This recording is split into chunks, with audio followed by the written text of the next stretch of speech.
நமது குணம் சொல்லியதே. நாட்கள் யாவுமே வசந்தங்கள் வீச வாழ்ந்திருப்போமே.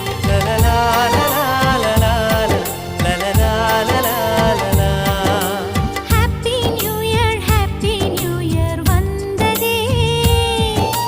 அன்பை சொல்லி ஆசை உள்ளம் துள்ளுதே.